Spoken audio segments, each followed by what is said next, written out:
الحمد لله حمدا كثيرا كما أمر إدعانا لربوبيته وإرغاما لمن جحد به وكفر وأشهد أن لا إله إلا الله وأشهد أن سيدنا محمدا سيد الخلائق والبشر اللهم صل وسلم وبارك عليه وعلى آله وصحابته الغر.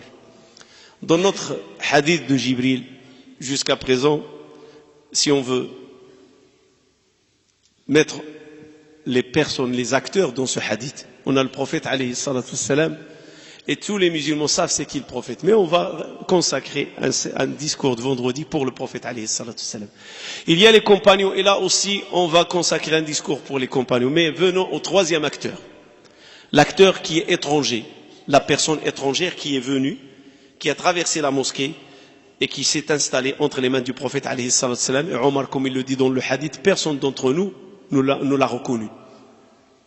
On ne le reconnaît pas. C'est l'ange Gabriel. C'est qui l'ange Gabriel? Et qu'il faut que le musulman, parce que on est en train de parler d'un hadith, et dans le hadith, il faut cerner tous les éléments du hadith. Le prophète, alayhi salatu wassalam, les compagnons qu'Allah les agrée, et l'ange Gabriel. Et on va ajouter un autre élément dans un autre discours, c'est la mosquée, le lieu de la rencontre, la mosquée. Ça aussi, c'est très important. Alors, c'est qui l'ange Gabriel? Il faut savoir qu'Allah subhanahu wa ta'ala, dans sa création, il y a un monde visible et un monde invisible. Il y a un monde qui vit avec nous actuellement, il y a un monde qu'on ne le connaîtra qu'après le jour du jugement, le monde du paradis et le monde de l'enfer pour ceux qui vont être châtiés. Ceux qui vont recevoir la bénédiction d'Allah, ils iront au paradis, ils vont voir des choses. Et ceux qui vont être châtiés, ils vont aller en enfer, ils vont voir des choses. Alors voilà la création d'Allah. On voit, il y a ce qu'on appelle la faune et la flore. On voit les arbres, les plantes, ça c'est un monde visible, on le voit. Et il y a un monde que l'être humain aujourd'hui, il est arrivé avec la science et la technologie, la microscope, à agrandir l'élément le très fin, qui est invisible à l'œil nu. Aujourd'hui, l'être humain, il est capable de l'explorer avec le microscope. Même l'être humain, il y a des choses qui ne sont pas invisibles à l'œil nu dans le sens qui sont invisibles, mais on n'arrive pas à les capter avec notre œil, et l'être humain avec le télescope, il peut les rapprocher aussi, ils sont très loin. Le microscope, il agrandit ce qui est proche. Le télescope, il rapproche ce qui est loin, afin que l'être humain puisse voir avec ses propres yeux la création d'Allah subhanahu wa ta'ala dans cet univers. Parmi les créations qu'Allah subhanahu wa ta'ala il a créées dans ce monde, ils vivent avec nous et on ne les voit pas, c'est les djinns. C'est un monde invisible pour nous. Nous, on n'est pas des gens invisibles. On n'est pas des créations invisibles. L'être humain, Allah l'a créé de la terre, il est visible. Le djinn, Allah l'a créé du feu, mais il est invisible. Et Allah subhanahu wa ta'ala nous le dit dans le Coran. Lui et son compagnon vous voient de là où vous ne les voyez pas. Et les djinns, il est relié le terme linguistiquement, toute chose invisible, existante, mais on ne la voit pas, on peut lui donner le terme djinn. Et d'ailleurs, quand quelqu'un apparaît, disparaît, vite fait, tu lui dis, oui, est-ce que c'est un djinn celui-là? Ça fait même pas qu'une minute qu'il était avec moi, puis il a disparu. Le terme djinn veut dire la disparition. Et la Jannah, le paradis, Jannah, on l'appelle Jannah parce qu'il y a beaucoup d'arbres, beaucoup de fruits, beaucoup de feuilles. La personne qui va vivre le bonheur dans la Jannah, on ne peut pas la voir à l'œil nu comme ça, tellement qu'il y a du plaisir et qu'il y a des forêts, qu'il y a des arbres et qu'il y a des fruits et qu'il y a des fleurs et qu'il y en a. La personne, même habillée en vert, et le paradis est dominant de couleur verte, on risque de ne pas la voir. On appelle ça Jannah, parce que la personne dedans, ça va être difficile à la distinguer, tellement qu'il y a des choses vertes autour. Voilà concernant le djinn. Mais il y a des exceptions, que l'être humain peut voir le djinn. Il y a l'autre monde qui vit avec nous, il nous accompagne sur terre dans notre univers, et il a un autre univers, le monde céleste. Ce sont les anges. Les anges, Allah subhanahu wa ta'ala les a créés de lumière. Les djinns les a créés de feu. L'être humain l'a créé de la terre. Et Allah subhanahu wa ta'ala a sûrement créé d'autres choses qu'on ne connaît pas. Et il crée ce que vous ne savez pas. Ne limitons pas la création à ces trois. La terre, le feu et la lumière, il y a des créations sûrement qu'on ne connaît pas. Il y a qu'Allah subhanahu wa ta'ala qui les connaît. Et c'est ce qu'il dit dans le Coran. Il crée ce que vous ne savez pas. L'être humain ne peut pas cerner l'univers entier. Qu'est-ce qu'il y a dans cet univers? Aujourd'hui, il y a la forêt du Brésil. Aujourd'hui, l'être humain ne sait pas tout ce qu'il y a dans ces forêts. Il y a des océans. L'être humain ne sait pas tout ce qu'il y a dans les océans. Pourtant, c'est notre monde, c'est notre terre. C'est notre monde et c'est notre terre sur laquelle on est en train de vivre. Mais on ne connaît pas tout. On est limité dans le savoir. Alors l'ange Gabriel, il appartient à quelle catégorie? Il appartient aux anges. Ceux qu'Allah subhanahu wa ta'ala a créés de lumière. C'est qui l'ange Gabriel? L'ange Gabriel, j'aimerais bien citer une chose que j'ai oublié de dire en arabe. Jibr, Israf, Mik, tous ces termes signifient serviteur. Jibr, serviteur. Mik, serviteur. Comme en français on dit Mike. Israf, serviteur. Il veut dire Dieu. Tous ils ont le début de leur nom, Jibraïl, Israfil, Mikaïl, c'est un nom qui veut dire les serviteurs de Dieu. Seulement quel qualificatif? Allahu a'lam. Parce que Jibra, c'est un qualificatif. Israf, c'est un qualificatif. Comme on dit Abdullah, Abdul Razzaq, Abdul Rahman, Abdul Malik. Tout ça, c'est des qualificatifs par rapport aux attributs d'Allah subhanahu wa ta'ala. La même chose, Jibraïl, serviteur de Dieu, mais quel qualificatif? Allahu a'lam. Il y en a qui ont dit que c'est le qualificatif de force. C'est quelqu'un qui a la force. Ce qui nous ramène à parler des qualités de Jibril. La première des qualités de Jibril, avant de la citer, Ibn al-Qayyim, il a une très belle phrase. On lui a posé la question, c'est quoi la place de l'ange Gabriel auprès de son créateur Allah, subhanahu wa ta'ala. Il leur a dit la place de l'ange Gabriel auprès de son créateur Allah, c'est comme la place qu'accorde un roi à son garde-corps. Le hajib, pas le garde-corps qui peut... Ne faites pas cette comparaison comme quoi Allah il a un garde-corps pour le protéger. Mais on l'appelle en arabe c'est plus beau. Al-hajib. Et le hajib en arabe, c'est les sourcils. On les appelle les cils, pardon. Le hajib c'est les cils, au-dessus des yeux. En arabe, al-hajib c'est celui qui est proche du roi. Il est devant sa porte. Il l'accompagne. Celui qui veille dans sa résidence, que personne ne rentre, on l'appelle Al-Hajib. Il bloque les gens, il les empêche de rentrer que par permission du roi. C'est comme ça qu'il a décrit Ibn al-Qayyim la place qu'Allah subhanahu wa ta'ala a accordée à l'ange Gabriel. C'est quelqu'un qui est trop proche d'Allah subhanahu wa ta'ala. Et c'est le premier des anges. Il est fort. Fort. Une de ses qualités, c'est qu'il est fort, très fort. Les savants de l'islam, ils ont rapporté que la force de l'ange Gabriel, à titre d'exemple seulement, quand Allah subhanahu wa ta'ala il a jeté sa malédiction sur le peuple de Sodome et Gomorrhe, il a envoyé l'ange Gabriel pour les détruire. Et l'ange Gabriel, avec un seul coup d'aile, il a déterré, déraciné tous les cités de Sodome et Gomorrhe. Et on estime la population à l'époque vers les 400 000 habitants. Avec un seul coup d'aile, il les a déracinés. Et il les a soulevés jusqu'au ciel, puis il les a fait descendre en inversant. Le haut est devenu bas et le bas est devenu vers le haut. C'est-à-dire les fondations de leur cité, il est parti vers le haut et la cité, il est parti vers le bas. Ça, c'est la force de l'ange Gabriel, d'un seul coup. Il les a soulevés jusqu'au ciel et du ciel, il les a fait descendre à l'envers. Étant donné qu'on parle des coups d'aile de l'ange Gabriel, vous savez l'eau de Zemzem qu'on boit. Vous savez c'est quoi l'eau de Zemzem? Quand Ismaïl, sa mère, elle était en détresse, elle ne sait pas quoi donner à boire à son fils, il n'y a pas d'eau dans ce lieu où Ibrahim a laissé Hajar Ismaïl.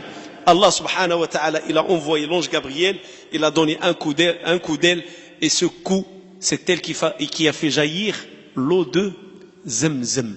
زمزم إنما هو ضربة جناح من جبريل لما خافت هاجر على ابن إسماعيل وكانت تسعى بين الصفا والمروة بين الجبلين لتنظر هل هناك من قادم يغيث ويغيث ابنها أرسل الله جبريل فضرب ضربة بجناحه في الأرض بجناح فنبع ماء زمزم الذي يشرب منه الناس إلى يومنا هذا.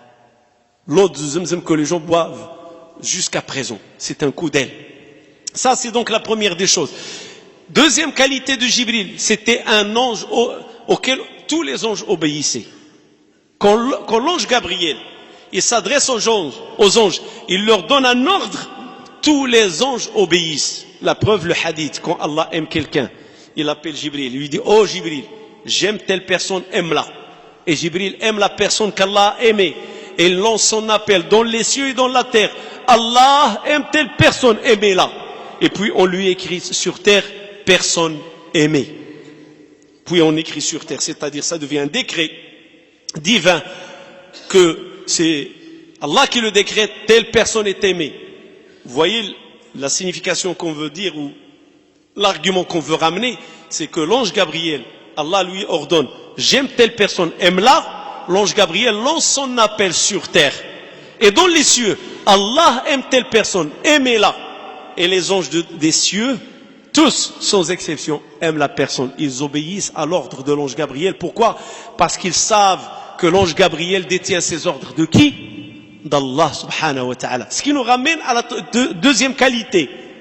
C'est que Jibril, c'est un homme plutôt c'est une création, de crédibilité. C'est quelqu'un de crédible.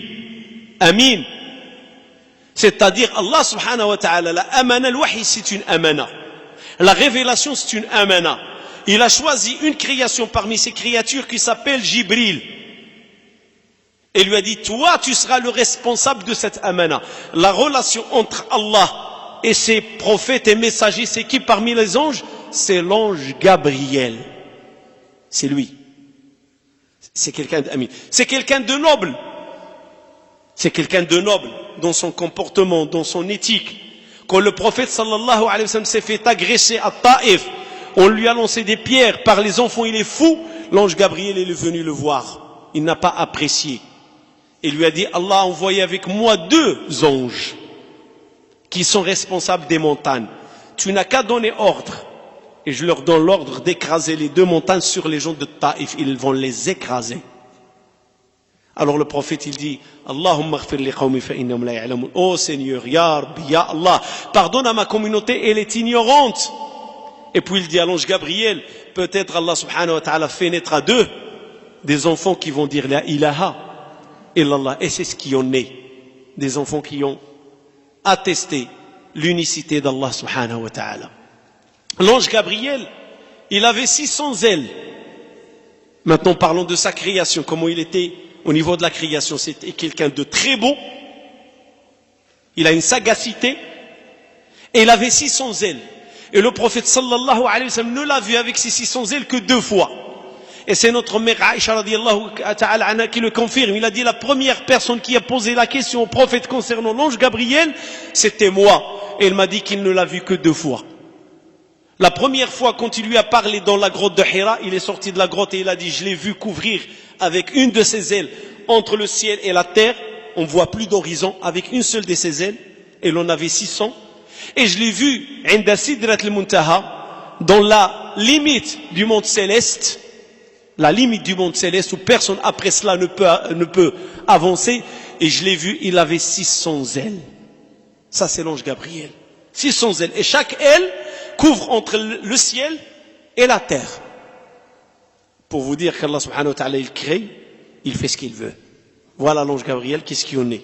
Et on a dit avec un seul coup d'aile, il a fait quoi? Il a déterré toute une population de 400 000 à peu près. C'était la population de Sodome et Gomorrhe.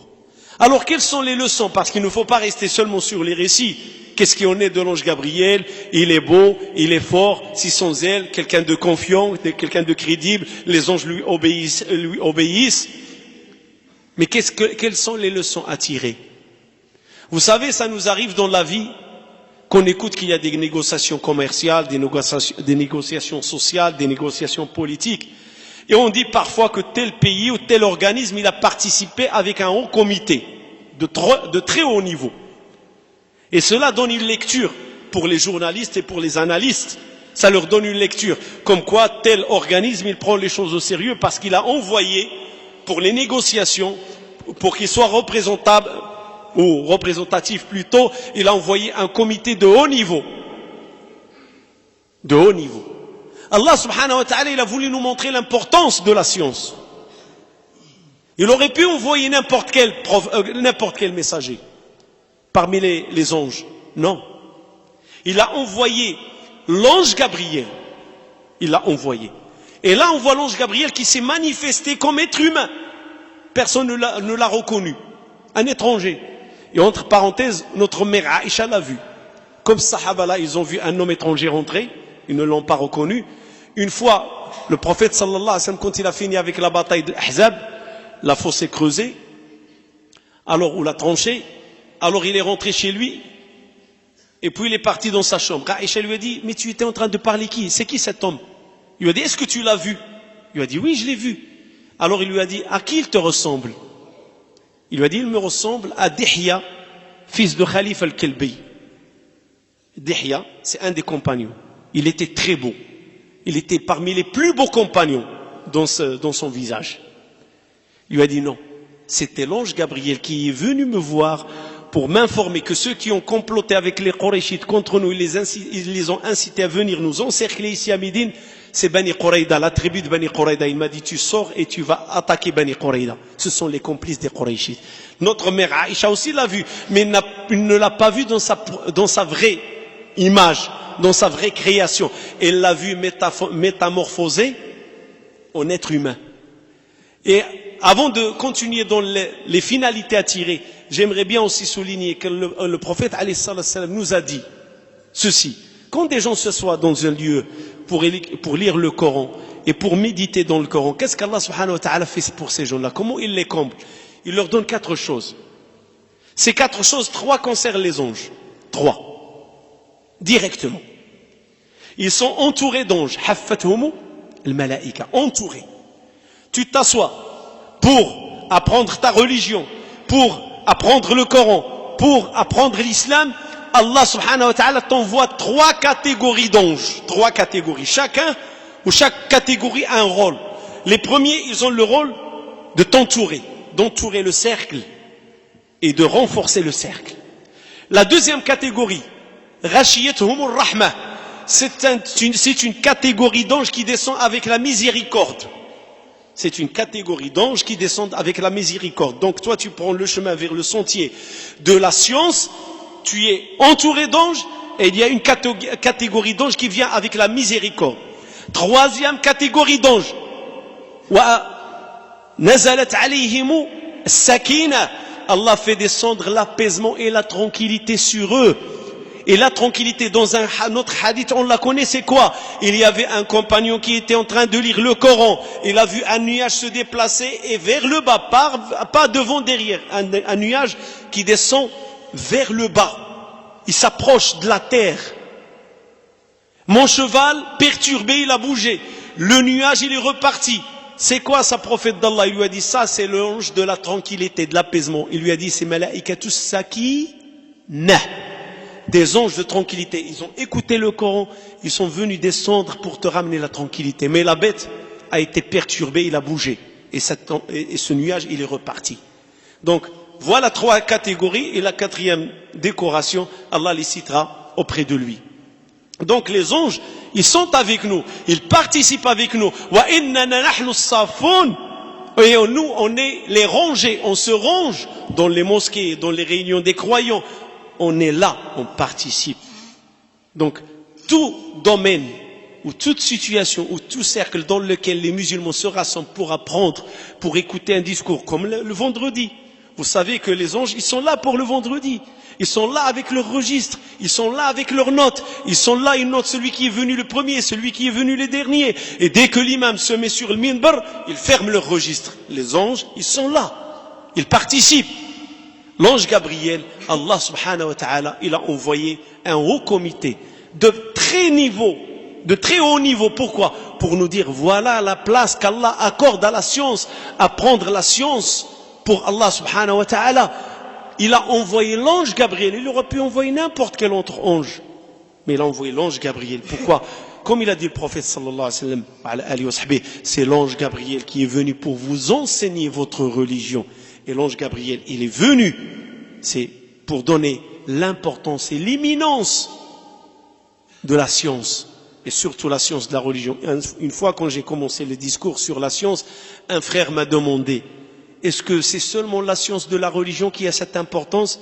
Et je tiens à rassurer mes frères et mes sœurs, toute science acquise pour Allah et pour servir la communauté, pour servir la religion, même si c'est une science expérimentale, même si c'est une science de recherche, qu'elle soit la chimie, la physique, les maths, du moment que ton intention elle est pour Allah, c'est une science qui sera bénie, Inch'Allah, dans ta balance et tu trouveras la récompense. À la fin, j'aimerais clôturer que même Satan s'est manifesté pour avoir une information en général.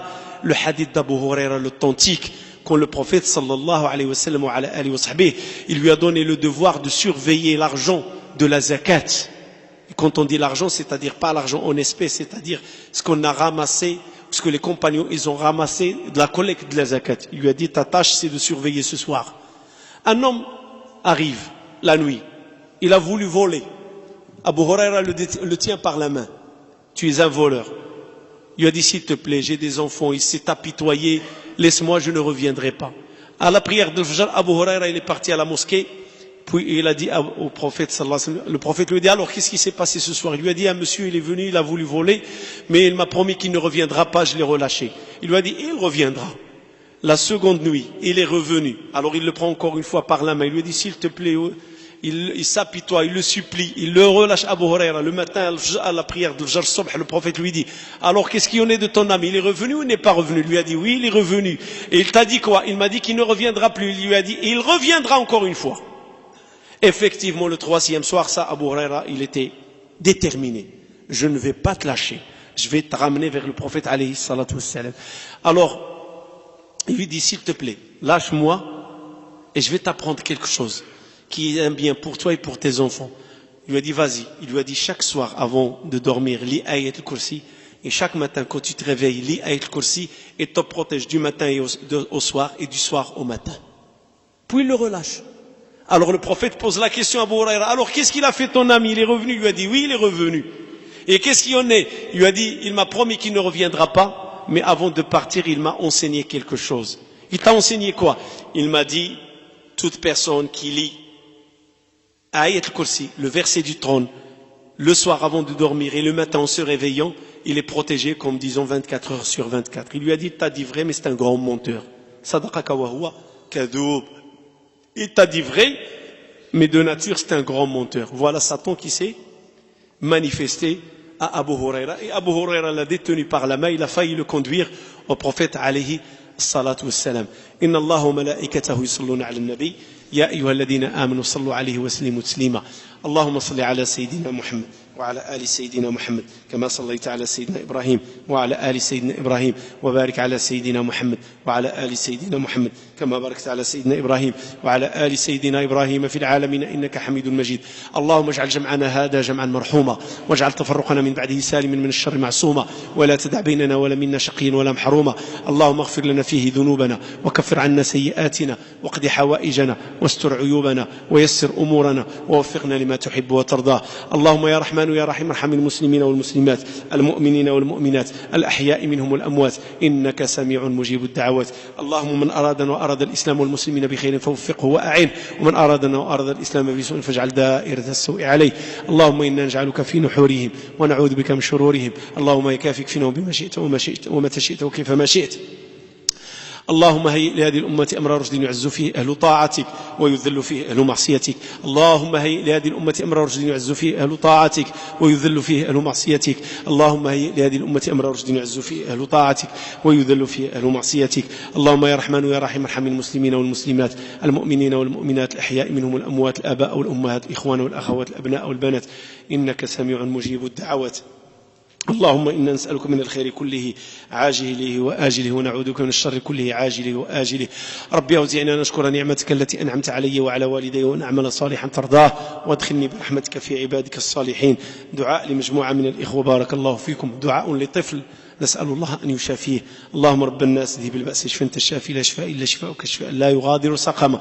ودعاء لأخ تصدق ب800 أورو للمشروع نسأل الله سبحانه وتعالى أن يجعلها في ميزان حسناته هو واحد الآخر، فتقبل الله منكما صدقتكما وجعلها في ميزان حسناتكما ونفعكم الله بها يوم لا ينفع مال ولا بنون إلا من أتى الله بقلب سليم. ودعاء لأخ في دراسته يقدم أطروحة في أمريكا فنسأل الله أن يوفقه في أطروحته ويوفقه في ملفه ويجعل التوفيق حليفه إن شاء الله. ودعاء لأخ توفيت زوجته فندعو لها وندعو لأموات المسلمين أجمعين. اللهم اجعل في هذا اليوم العظيم قبورهم روضة من رياض الجنة. اللهم أكرم نزلهم ووسع مدخلهم واغفر لنا ولهم. اللهم إنا نسألك لنا ولهم الرحمة. اللهم ارحمهما رحمة واسعة. اللهم ارحمهما رحمة واسعة. اللهم ارحمهما رحمة واسعة. ودعاء لأخ كما ترون إخوتي هذا الطلاء الصبغة أخ تطوع لله في سبيل الله، وكذلك الإعلان اللي دار في المسجد الكبير ابن رشد. هذو كلهم مسلمين كيتطوعوا من تلقاء أنفسهم ويعملون في خدمة بيت الله. اليوم واحد المرة جابت الخبز وجابت اللبن وكاين اللي يجيب الطعام، والحمد لله. كاين هناك فريق أنا كنسميهم جنود الخفاء، كيعملوا في الخفاء ما كيشوفهم حد وكيقضيوا الحوايج لله في سبيل الله وكيبغيو الدين يكون بخير. فهذا الإنسان زين بيت الله فنسأل الله أن يزين قلبه وأن يزين حياته بزوجة صالحة. اللهم ارزقه زوجة صالحة تزينه في حياته وتزين فراشه بالذرية الصالحة.